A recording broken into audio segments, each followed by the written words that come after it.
Bienvenue sur Africa 24 dans cette nouvelle édition du QG News. Voici les titres de l'actualité.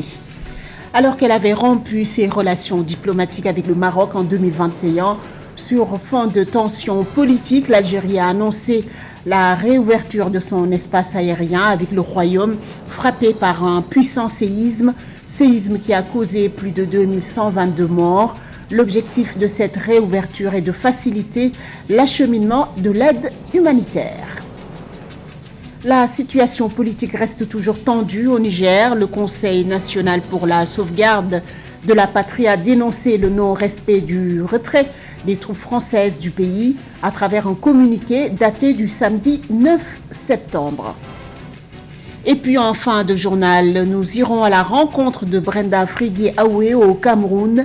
Elle est lauréate du premier prix du petit écrivain, une distinction qui a pour ambition de vulgariser l'écriture et la littérature en milieu scolaire et universitaire.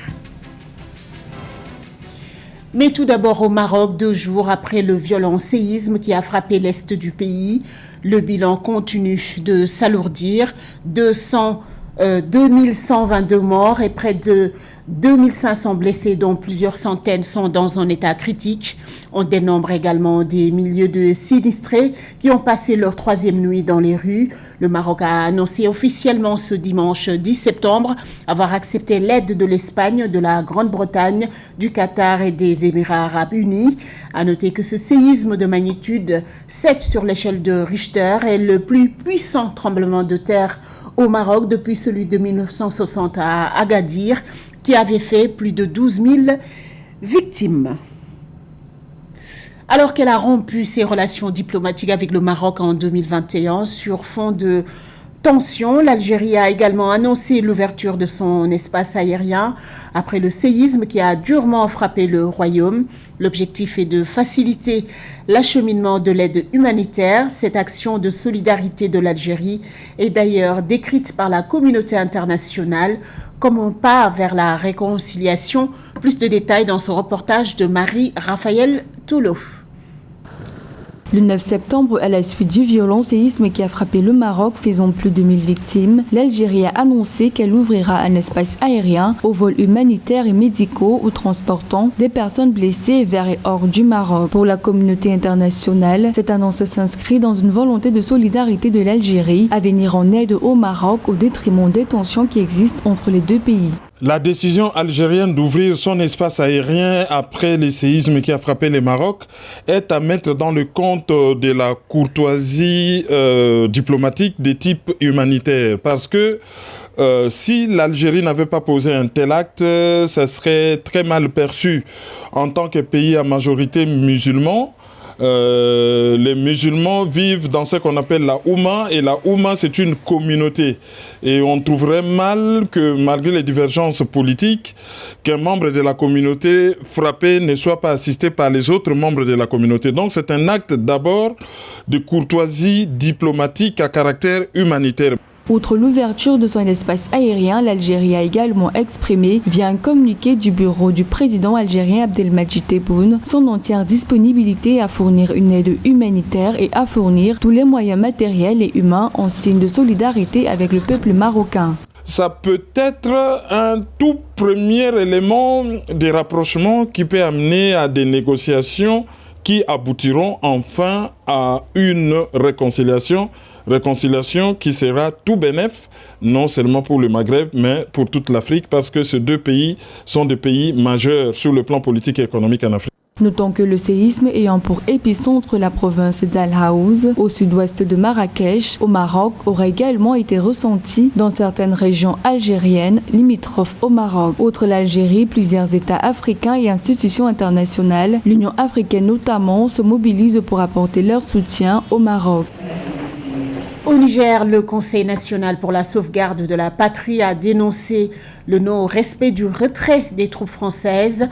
À travers un communiqué daté du samedi 9 septembre 2023, les autorités nigériennes ont dénoncé et fustigé ce qu'ils ont qualifié de manque de sincérité de la part de la France, Toujours dans le même communiqué, le CNSP a également dénoncé les manœuvres de la France qui prévoyaient une agression à travers un déploiement de ses forces en soutien aux États membres de la CEDEAO. À Ménédji.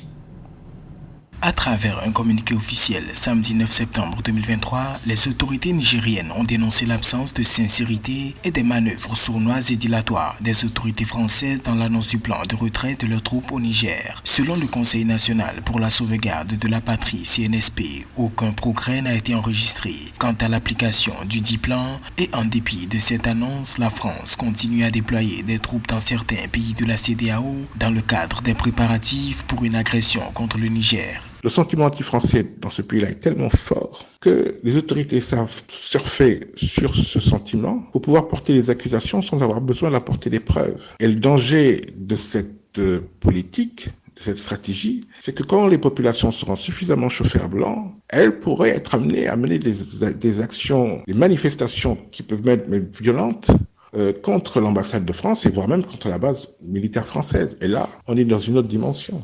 Selon le colonel-major Amadou Abdraman, un plan serait envisagé en collaboration avec la CEDEAO qui aurait fait débarquer d'importantes quantités de matériel et d'équipements de guerre au Sénégal, en Côte d'Ivoire et au Bénin. Le régime dit avoir constaté depuis le 1er septembre 2023 des mouvements et rotations d'avions cargo, des aéronefs et hélicoptères multirôles déployés, une quarantaine de véhicules blindés avec à bord du personnel et des moyens militaires. Entre les autorités du Niger et les autorités françaises, aujourd'hui, la confiance n'est pas là. Il faut dire aussi que les Français ont une grande part de responsabilité. Pendant des décennies, ils ont eu, à travers l'exploitation de l'uranium, à commettre un certain nombre d'actes qui aujourd'hui leur sont reprochés. Il n'y a pas aujourd'hui cette confiance qui pourrait permettre des négociations franches entre la France et le Niger.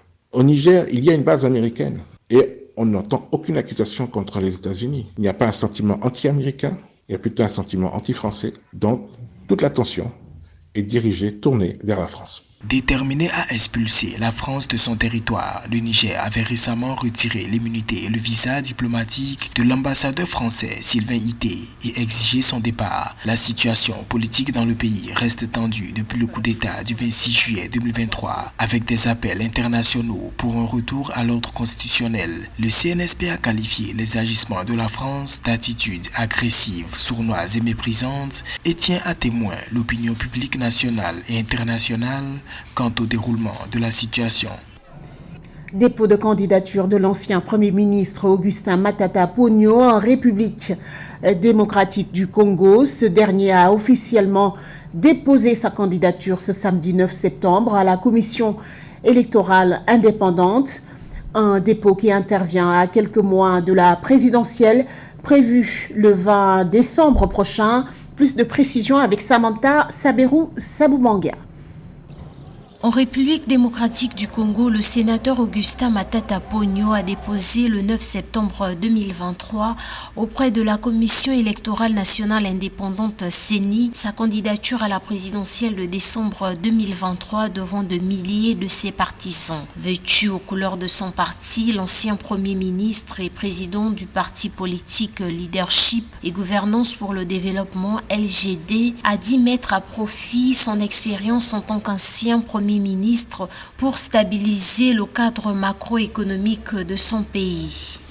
J'ai été choisi par mon parti comme candidat unique pour l'élection présidentielle. Mais c'est aussi la volonté de la population congolaise et je me réjouis d'être le premier à avoir déposé ma candidature. Bien qu'étant le premier candidat à avoir officiellement déposé sa candidature, Matata Ponyo doit toutefois attendre la confirmation de la Commission électorale nationale indépendante après vérification du dossier et paiement du dépôt de garantie fixé à $10 000 américains. S'il est retenu, le sénateur Augustin Matata Ponyo pourra tenter de succéder au président sortant Félix Tshisekedi. Ayant été Premier ministre, chef du gouvernement, j'ai fait beaucoup de choses qui restent dans la mémoire des Congolais. J'ai stabilisé les cadres macroéconomiques, vous le savez. Le taux d'échange est resté stable pendant près de 7 ans. aux environs des 900 francs congolais le dollar américain. Vous le savez, les taux d'échange impactent la vie des Congolais. Les taux d'échange affectent le panier de la ménagère. Les prix sont restés stables pour les denrées alimentaires. Vous le savez très bien. On a payé les salaires régulièrement. C'était payé le 15 de chaque mois. Aujourd'hui, les fonctionnaires ne savent plus à quel sein se vouer.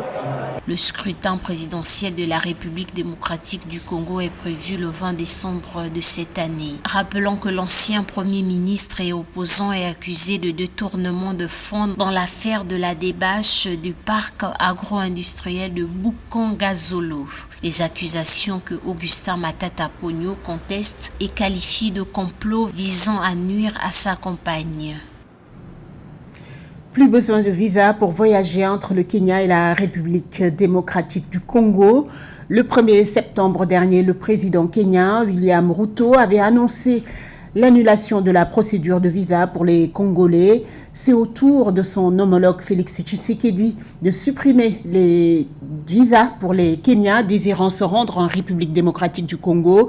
Cette suppression réciproque de visa va faciliter la circulation des biens et des personnes entre les deux pays, mais également renforcer l'intégration régionale. Un reportage signé Midret Yamou. Les Kenyans souhaitant se rendre en République démocratique du Congo n'auront plus besoin de visa et vice-versa. Le 6 septembre 2023, le chef de l'État congolais Félix Tshisekedi a annoncé l'exemption de visa pour les Kenyans en réponse à une précédente décision du président William Ruto le 1er septembre 2023 d'annuler le visa pour les Congolais souhaitant se rendre au Kenya. La suppression réciproque de visa entre le Kenya et la République démocratique du Congo vise à faciliter la circulation des biens et personnes pour une meilleure intégration dans la communauté d'Afrique de l'Est à laquelle appartiennent les deux pays. C'est donc une très bonne étape parce que ça va permettre à la RDC de se retrouver dans une situation de compétitivité vis-à-vis de Rwanda qui, bénéficiant d'un certain nombre d'accords liés à l'espace d'échange libre, se retrouver en situation d'avantage par rapport à la RDC. C'est une excellente chose. Et à côté de ça, ça va permettre aux hommes d'affaires congolais d'aller prospecter au Kenya et vice-versa. Le 4 septembre 2023, à l'occasion du premier sommet africain sur le climat, le président kenyan William Ruto avait annoncé son intention de supprimer les exigences de visa pour tous les pays africains. Pour le chef d'État, il est injuste de ne pas pouvoir se mouvoir librement sur son propre continent. Des pays à l'instar de la République du Congo, des Comores, de Djibouti et d'Érythrée bénéficient déjà d'une exemption de visa pour se rendre au Kenya. Dans quelques mois, nous envisageons sérieusement de supprimer toute obligation de visa car il est injuste de demander un visa à quiconque rentre chez lui. Alors que la République démocratique du Congo est considérée par le Kenya comme un marché potentiel pour son secteur bancaire et d'autres secteurs tels que les transports, la suppression de visas entre les deux pays va booster leurs échanges commerciaux. La mesure constitue également une étape importante vers l'inclusion économique sur le continent, ce qui devrait stimuler le commerce intra-africain et la croissance économique.